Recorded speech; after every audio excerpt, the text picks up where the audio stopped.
آج جمعے کے دن دولت کا وظیفہ الحمدللہ رب العالمین یہ پڑھتے ہی گھر میں اتنا پیسہ آئے گا، ہر رشتہ دار آپ کے آگے پیچھے گھومنا شروع ہو جائیں گے۔ ایک دن میں ہی آپ لوگ کروڑوں کے مالک بن جائیں گے۔ بسم اللہ الرحمن الرحیم۔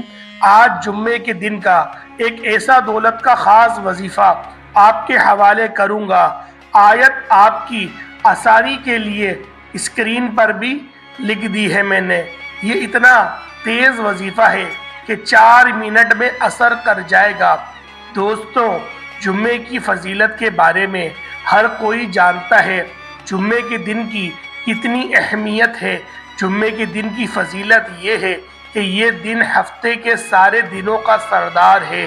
ایک حدیث میں ہے کہ سب سے بہترین دن جس پر آفتاب طلوع ہوتا ہے جمعے کا دن ہے۔ اس دن حضرت آدم علیہ السلام کی تخلیق ہوئی۔ اس دن ان کو جنت میں داخل کیا گیا۔ اسی دن ان کو جنت سے نکالا اور دنیا میں بھیجا گیا۔ اسی دن قیامت بھی قائم ہوگی۔ جمعے کی فضیلت کے لیے یہی کافی ہے کہ سرکار دو عالم حضرت محمد مصطفیٰ صلی اللہ علیہ وآلہ وسلم نے ارشاد فرمایا، یہ تمام دنوں کا سردار ہے۔ جمعے کے روز مرنے والے سے قبر میں سوالات نہیں کیے جاتے ہیں۔ روز جمعے میں ایک ایسا وقت ہے جس میں دعا رد نہیں کی جاتی۔ جمعے کے دن ایک نیکی کا ثواب جو ہے وہ 70 گنا زیادہ ملتا ہے، جبکہ اور دنوں میں ایک نیکی کرنے پر صرف 10 نیکیاں ملتی ہیں۔ جمعے کے دن ہر گھنٹے میں 6 لاکھ مسلمان عذاب سے، جہنم کے عذاب سے نجات پاتے ہیں، جس پر جہنم واجب ہو چکی ہوتی ہے۔ جمعے کے دن ہر گھڑی بڑی قیمتی ہے، اس لیے ہمیں اس کی قدر کرنی چاہیے۔ اسے اور دنوں کی طرح غفلت میں ہرگز نہیں گزارنی چاہیے، بلکہ اس دن کا فائدہ اٹھاتے ہوئے رحمت اللہ سے مالا مال ہوتے رہنے چاہیے اور دوسروں کو بھی اس بارے میں بتائیں تاکہ وہ جمعے کے دن سے فیض یاب ہو سکے۔ اللہ پاک ہمیں جمعے کے دن کی قدر کرنے کی توفیق عطا فرمائے۔ اللہ پاک پیارے رسول صلی اللہ علیہ وآلہ وسلم اور رسول مقبول سیدنا آمنہ رضی اللہ تعالیٰ عنہ کے گلشن کے مہکتے پھول صلی اللہ علیہ وآلہ وسلم نے ارشاد فرمایا، بلا شبہ تمہارے لیے ہر جمعے کا دن میں ایک حج اور ایک عمرہ موجود ہے، لہٰذا جمعے کی نماز کے لیے جلدی نکلنا حج ہے اور جمعے کی نماز کے بعد عصر کی نماز کے لیے انتظار کرنا عمرہ ہے۔ حضرت سیدنا عبداللہ بن عباس رضی اللہ تعالیٰ عنہما سے روایت ہے کہ سرکار دو عالم حضرت محمد مصطفیٰ صلی اللہ علیہ وآلہ وسلم نے ارشاد فرمایا، جمعے کی نماز مساکین کا حج ہے، اور دوسری روایت میں ہے کہ جمعے کی نماز غریبوں کا حج ہے۔ نبی کریم صلی اللہ علیہ وآلہ وسلم کا فرمان رحمت نشان ہے۔ جمعے میں ایک ایسی گھڑی ہے کہ اگر کوئی مسلمان اسے پا کر اس وقت اللہ پاک سے کچھ مانگے تو اللہ پاک اس کو ضرور دے گا، اور وہ گھڑی مختصر ہے۔ ناظرین، جس بندے کی کئی سالوں سے جیب خالی ہے، جو بندہ کئی سالوں سے غربت تنگ دستی کا شکار ہے، جس گھر میں کئی سالوں سے رزق اور دولت کی تنگ دستی ہے، جہاں رحمتوں برکتوں کی بہاریں آج تک نہیں آئیں، وہ دنیا جہان کے تمام کام چھوڑ کر آج جمعے کے دن دولت کا یہ خاص وظیفہ کسی صورت مت چھوڑیے گا۔ یہ دولت کا ایک ایسا خاص وظیفہ ہے کہ اس کے پڑھنے والا رب کعبہ اس سے راضی ہو جاتا ہے، اور جس بندے سے رب راضی ہو جائے تو پھر آپ خود سوچ سکتے ہیں کہ جس بندے سے رب راضی ہو جائے اس بندے کی ہر پریشانی، ہر مشکل، ہر تنگ دستی ٹل جاتی ہے۔ الحمدللہ رب العالمین کے کمالات ہر کوئی جانتا ہے، لیکن اگر کوئی نہیں جانتا تو آج یہ وظیفہ بتائے گئے طریقے سے ایک بار میرے کہنے پر کر کے دیکھیں، آپ تمام وظیفوں کو بھول جائیں گے۔ صرف جمعے کے دن پڑھنے کی دیر ہے۔ یہ وظیفہ آج تک جس کو بتایا، جس نے پڑھا، رب نے بے شمار رحمتوں برکتوں سے نوازا۔ یہ وہ آیت ہے جس سے آپ کی اور آپ کی نسلوں کی تمام پریشانیاں ختم ہو جاتی ہیں۔ ایک صحابہ حضرت علی رضی اللہ تعالی عنہما شیر خدا مشکل کشا کی بارگاہ میں حاضر ہوئے اور فرمایا کہ میں تنگ دست ہوں، گھر کے حالات خراب ہیں۔ مولا علی نے فرمایا جاؤ استغفار کا ذکر کرو۔ ایک دوسرا شخص آیا، کہا میں بے اولاد ہوں، پریشان ہوں، نرینہ اولاد دے دیجئے۔ مولا علی نے فرمایا جاؤ استغفار کا ذکر کرو۔ ایک تیسرا شخص آیا، اس نے کہا مولا علی میرے گھر میں پریشانیاں ہیں، اپنا مسئلہ بیان کیا۔ مولا علی نے فرمایا کہ جاؤ استغفار کرو۔ یعنی کہ جو تینوں سوالی آئے، ان تینوں سوالیوں کو میرے مولا نے ایک جیسا جواب دیا کہ جاؤ استغفار کرو۔ تو جب ان کے قرب و جواب میں جو بھی خدمتگار موجود تھا، اللہ پاک کا جو بندہ موجود تھا، اس نے سوال کرا کہ میرے مولا آپ نے کیا فرمایا؟ جو بندہ آپ کے لیے مسئلہ لے کر آ رہا ہے، آپ سب کو ایک ہی وظیفہ بتا رہے ہیں، حالانکہ ہر بندہ اپنے مسئلے کو الگ الگ بیان کر رہا ہے۔ تو پھر مولا علی شیر خدا نے فرمایا کہ بے شک ہر بندے کا مسئلہ الگ تھا، لیکن جب بندہ اپنے گناہوں سے توبہ کرے گا اور وہ استغفار کرے گا اور اللہ پاک سے صلح کر لے گا، تو جب اللہ سے صلح ہو گئی تو وہ جب بھی ہاتھ اٹھائے گا اس کی ہر دعا قبول ہوگی۔ یہ کیسے ہو سکتا ہے کہ وہ ہاتھ اٹھائے اور وہ رب توبہ قبول نہ کرے؟ تو لہٰذا میں ہر کسی کو یہی کہہ رہا ہوں کہ استغفار پڑھو، استغفار کرو۔ استغفار کا کرنا یہ وہ تسبیح ہے جو رب کو راضی کر لیتی ہے، رب کو منا لیتی ہے۔ تو لہٰذا جب بھی کسی مشکل میں پھنسو تو استغفار کرو۔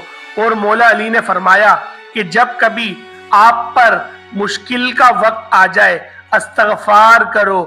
اور بعض اوقات واقعی انسان سے جانے انجانے میں کوئی ایسا گناہ، کوئی ایسی بات، کوئی ایسا عمل ہو جاتا ہے کہ وہ بندہ رب کی پکڑ میں آ جاتا ہے۔ اور جب بندہ رب کی پکڑ میں آ جائے تو پھر دنیا کے کوئی جادو جنات، کوئی بھی وظیفے، کوئی اعمال، کوئی بھی عمل آپ کا فائدہ مند نہیں رہتا۔ جب تک آپ اپنے گناہوں کی سچی توبہ نہیں کر لیتے، آپ کامیاب ہو ہی نہیں سکتے۔ اس لیے خدا را آپ نے سب سے پہلے اپنے گناہوں کی سچی توبہ کرنی ہے۔ یہ کامیابی کا راز آپ کو بتا رہا ہوں۔ میں لوگوں کے وظائف سنتا ہوں، لوگ بڑے بڑے وظیفے بتاتے ہیں، بڑے بڑے درس دیتے ہیں، لیکن خدا را ہم میں سے، آپ میں سے بہت سے لوگ ان باتوں کو پہلے سے جانتے ہیں۔ مقصد کیا ہے کہ کوئی ایسا عمل بتا دیجئے جو ہمیں واقعی کامیاب کر دے۔ تو استغفار ایک ایسا عمل ہے جو ہمیں گناہوں سے چھٹکارا دلا سکتا ہے۔ ناظرین، ہمارے گناہ ہی ہیں جس کی وجہ سے ہماری تباہی و بربادی بڑھتی رہتی ہے اور ختم ہونے کا نام ہی نہیں لے رہی۔ آپ اسی تباہی اور بربریت سے اگر بچنا چاہتے ہو تو استغفار کی کثرت کریں اور آج کا خاص وظیفہ لازمی کیجئے گا۔ دوستوں، آپ بے روزگار ہیں، آپ بے اولاد ہیں، آپ قرض دار ہیں، آپ کا کاروبار نہیں چل رہا، آپ کے گھر میں مسائل ہیں، آپ کے جتنے بھی پریشانیاں، جتنے مسائل، جتنی رکاوٹیں، جتنی بندشیں ہیں، یہ سب ختم ہو جائیں گی اگر آپ الحمدللہ رب العالمین کا وظیفہ کر لیں۔ کیونکہ یہ ایک ایسی آیت ہے جو اللہ تعالیٰ کی پاکی کو بیان کرتی ہے اور اللہ تعالیٰ کا شکر ادا کرنے کی ہمیں توفیق عطا کرتی ہے۔ جب ہم اللہ تعالیٰ کا شکر ادا کریں گے تو وہ ہمیں غیب سے اتنا خزانہ عطا کرے گا کہ آپ خود حیران رہ جائیں گے۔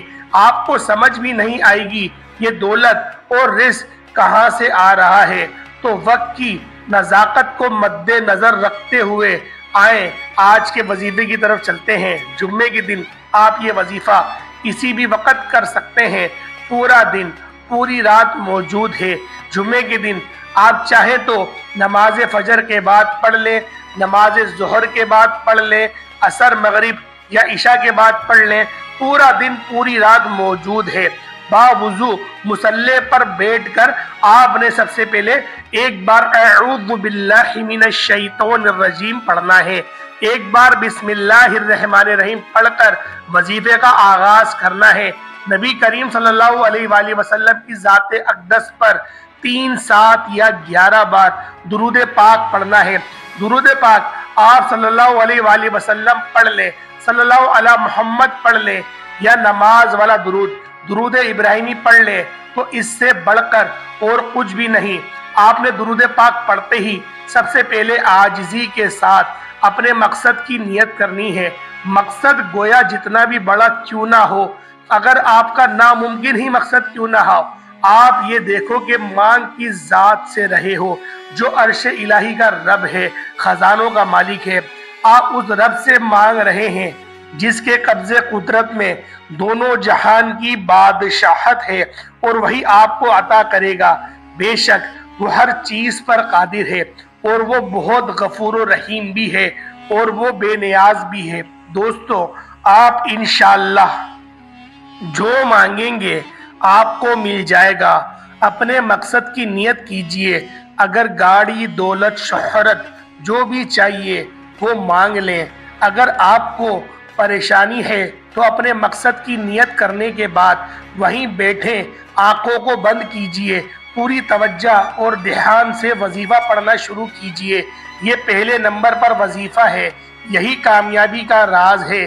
یہی جس طرح ایک مکان، ایک بلڈنگ بنائی جاتی ہے تو اس کی بنیاد رکھی جاتی ہے، دیواریں مضبوط کی جاتی ہیں، اس طرح کسی بھی کامیابی کا راز شروع ہوتا ہے درود پاک سے۔ درود پاک پڑھ کر جو بھی دعا اور جو بھی وظیفہ کیا جاتا ہے تو وہ ضرور قبول ہوتا ہے۔ اسی لیے ایک بار میرے ساتھ بھی درود پاک پڑھ لیں تاکہ آپ کو بھی ثواب ہو اور مجھے بھی۔ اللہم صلی علی محمد وعلی آل محمد کما صلیت علی ابراہیم وعلی آل ابراہیم انکا حمید مجید۔ اللہم بارک علی محمد وعلی آل محمد کما بارکت علی ابراہیم وعلی آل ابراہیم انکا حمید مجید۔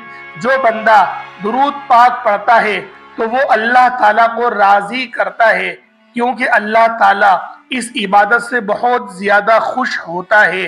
اس لیے کہا جاتا ہے کہ تمام عبادات میں سے سب سے زیادہ افضل درود پاک پڑھنا ہے، جس کی قبولیت کا کوئی شک نہیں، کیونکہ رب کی رضا اس میں ہے کہ جو بندہ اپنے کبیرہ صغیرہ گناہوں کو معاف کرتا ہے، بخوشی وہ معاف کروا لیتا ہے تو رب راضی بھی ہو جاتا ہے۔ اس طرح سے آپ نے جمعے کے دن درود پاک پڑھ کر یہ وظیفہ شروع کرنا ہے۔ یہ وظیفہ آپ اپنے ہاتھوں کی انگلیوں پر گن کر بھی پڑھ سکتے ہیں تو بہترین ہے۔ اگر ہاتھ کی انگلیوں پر گن کر نہیں پڑھ سکتے تو تسبیح کا استعمال کر لیں، لیکن تعداد میں کمی بیشی نہیں ہونی چاہیے۔ اگر کمی بیشی ہو گئی تو اس کا ذمہ دار آپ خود ہوں گے۔ آپ نے الحمدللہ رب العالمین کو ہاتھ کی انگلیوں پر 100 بار پڑھنا ہے، کمی پیشی نہیں کرنی۔ بعض اوقات بندہ ایک دانہ زیادہ یا کم پڑ جاتا ہے، لیکن آپ نے 100 دانوں کی تسبیح کرنی ہے، 100 بار پڑھنا ہے، اور جب جب آپ کی زبان سے نکل رہا ہو الحمدللہ رب العالمین، آپ روتے ہوئے، تڑپتے ہوئے، سسکتے ہوئے رب کعبہ سے مانگتے چلے جائیں۔